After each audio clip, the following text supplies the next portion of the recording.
जय हो संतोषी माता। आइए सुनाते हैं संतोषी माता की व्रत कथा।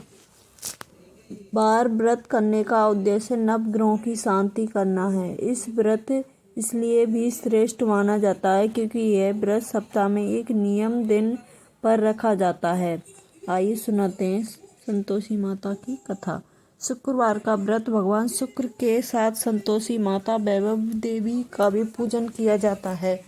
तीनों व्रतों को करने की विधि अलग अलग है।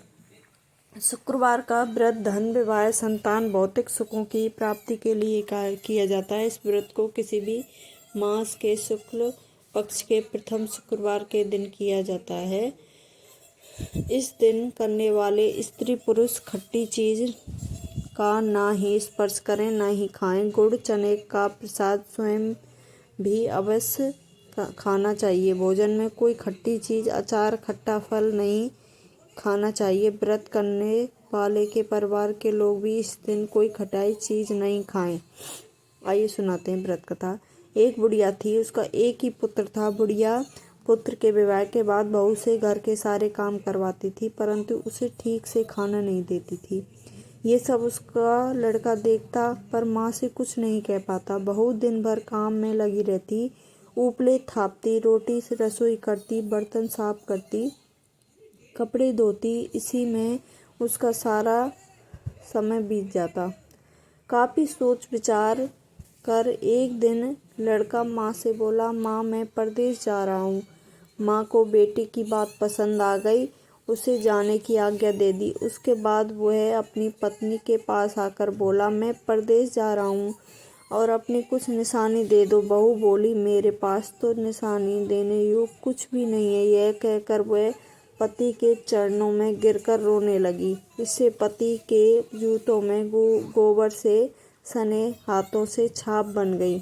पुत्र के जाने बाद सास के अत्याचार बढ़ते गए।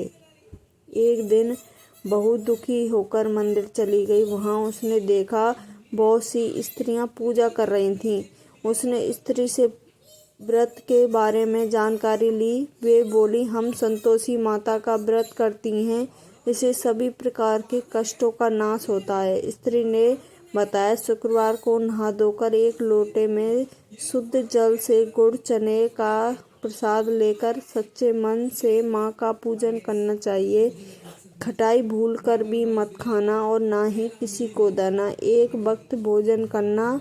व्रत विधान सुनकर वह प्रति शुक्रवार को स्वयं से व्रत करने लगी। माता की कृपा से कुछ दिनों के बाद पति का पत्र आया। कुछ दिनों के बाद पैसा भी आ गया। उसने प्रसन्न मन से फिर व्रत किया और तथा मंदिर में जाकर अन्य स्त्रियों से बोला, संतोषी माँ की कृपा से हमें पति का पत्र तथा रुपया आया है।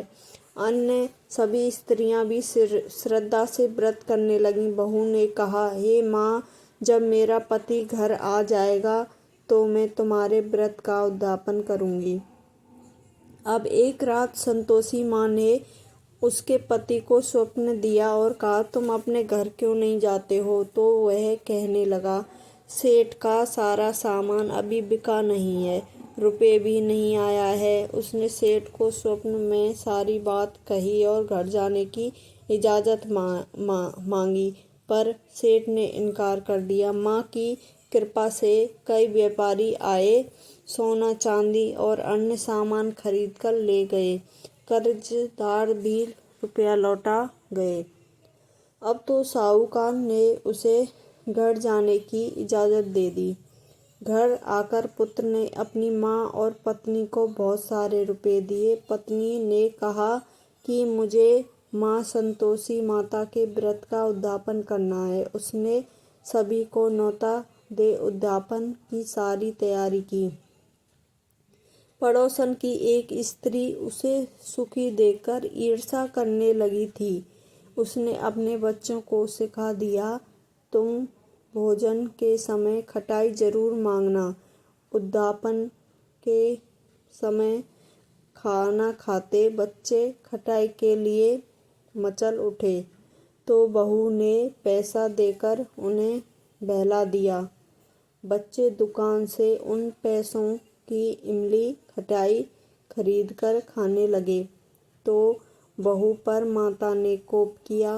राजा के दूत उसको उसके पति को पकड़कर ले जाने लगे तो किसी ने बताया कि उद्यापन में बच्चों ने पैसों की इमली खटाई खाई है।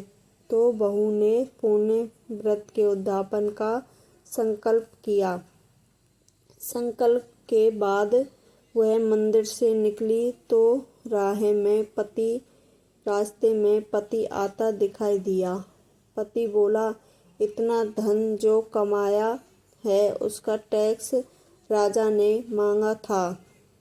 अगले शुक्रवार को उसने फिर विधिवत व्रत का उद्यापन किया। इससे संतोषी माँ प्रसन्न हुई। 9 माह के बाद चांद सा सुंदर पुत्र हुआ। अब सास बहू बेटा माँ की कृपा से आनंद से रहने लगे। जय हो संतोषी माता। संतोषी माता का व्रत फल। संतोषी माता की अनुकंपा से व्रत करने वाले स्त्री पुरुषों की सभी मनोकामना पूर्ण होती हैं। परीक्षा में सफलता, न्यायालय में विजय, व्यवसाय में लाभ, घर में सुख समृद्धि का पूर्ण फल प्राप्त होता है। अविवाहित लड़कियों को सुयोग वर शीघ्र मिलता है। जय हो संतोषी माता। सब पे कृपा बरसाए रखना। जय हो माता।